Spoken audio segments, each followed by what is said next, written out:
So I'm a YouTuber that makes videos in their cars now. Don't worry, the change is not permanent. I just have some time to kill while I'm waiting for my boyfriend to get his shit together so that we can go to my parents' house for the weekend. I apologize for the quality of my voice. I am sick, if you can't tell. And I actually had to call into work earlier because I work on phones, and after a couple hours on the hotline I just had to go home because I just couldn't keep doing it. Clients kept asking me over and over what I was saying, and I was like, okay, I am useless at this point. So after some tea and honey it was a little better. But I digress. That is not what this video is about. What this video is about is the distinctions between feminism and egalitarianism, and why I, first of all, don't think they are remotely interchangeable, and second, I don't think they are actually mutually exclusive. So, we're going to start off by defining some terms. Egalitarianism is a political philosophy. It had some traction previously, but hasn't really been a mainstream philosophy for a number of years. Egalitarianism is the idea that all human beings are equal. All human beings are deserving of equal treatment, equal access to resources, and equal opportunities. I don't think there's anything bad or particularly offensive about egalitarianism. I think it has some merit. However, I think it is a philosophy and political idea that doesn't really have enough nuance to address certain issues in the way that they need to be addressed in our modern era, and I'll go into that a little bit more later on. We're also going to discuss really quickly humanism, and why, again, I don't think it's mutually exclusive. In fact, in many ways, I would consider myself a feminist humanist. I think that they actually complement each other quite well. Humanism is an idea that is rooted in the atheist and agnostic movement, which is that humans don't need religion or any kind of deity or overarching meaning to have meaning. Human beings and human lives have meaning in and of themselves because of what human beings can do and our capacity to love and understand. I think humanism is a movement that has in a lot of ways been kind of negatively hijacked by some of the more smarmy anti-feminist atheists in the community. And there's a lot of overlap with the skeptic community that I don't really like because, again, I don't find the skeptic community all that palatable anymore. But ultimately, I think that humanism and feminism are completely compatible. I don't know if egalitarianism and feminism are as compatible, and we'll get into that now. So, when I'm talking about feminism in my videos, I'm actually only referring to my specific school of feminist thought, unless I say otherwise generally, which is intersectional feminism. This is the idea that gender is not the only thing that matters in both gender-based oppression issues or general issues with social justice. There are a number of different concepts of intersectionality, but the basic idea is that human beings have multiple identities and multiple roles within society based on preconceived notions society has about those identities and roles. And feminism, the goal is to deconstruct these identities and understand the roles they have in society and try to fight for a more equitable society. The difference between equality and equity is important to understand in conversations about feminism with feminists. The idea of equality is that everyone deserves the same thing, regardless of need, whereas the idea of equity is that everyone deserves the same access to meet their needs, which means that, for example, a disabled Black trans woman might need more access to certain resources to have the same quality of life as a cisgender, white, middle-class woman like myself. So it's basically just a way of understanding that different identities and different situations inform how society accepts and interacts with people. Why this is important to understand with modern feminism is that modern feminism has actually become extremely inclusive. It's not just about gendered issues anymore. It also focuses on issues such as racial inequality and inequity. It also focuses on issues like oppression of transgender people and LGBTQ folks. And it's because a lot of those things do relate back to many things that feminism has to fight for within just gender-based equality.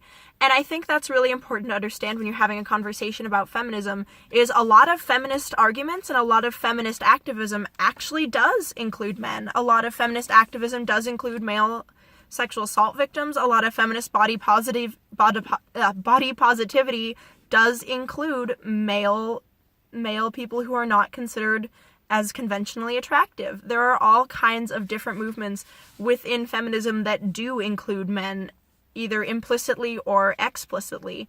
The idea that feminism is entirely exclusive or that it's based around the idea of hating men is just factually incorrect. The idea that feminism is monolithic is also a big problem because there are tons of different schools of feminist thought.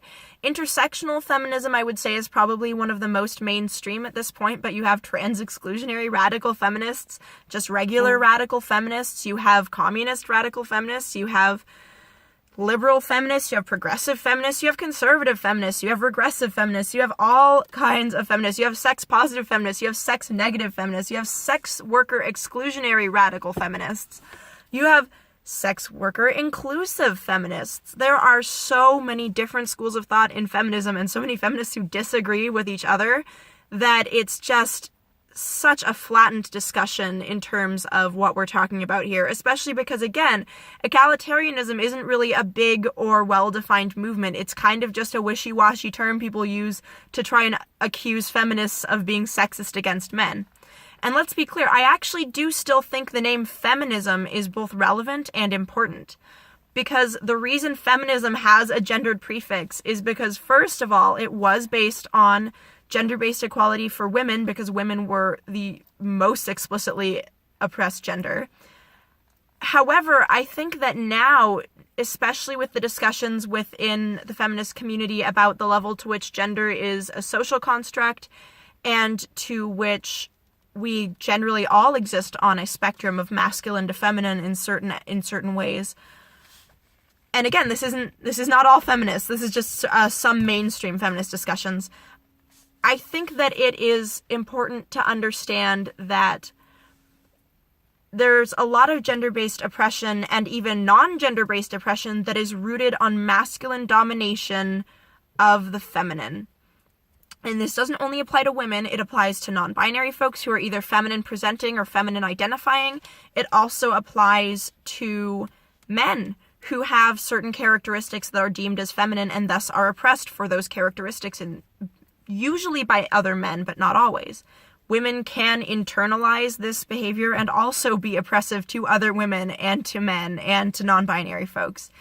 So it's not even a male-only issue. However, it is a masculine versus feminine issue. It is a masculine being treated as preferential over feminine issue.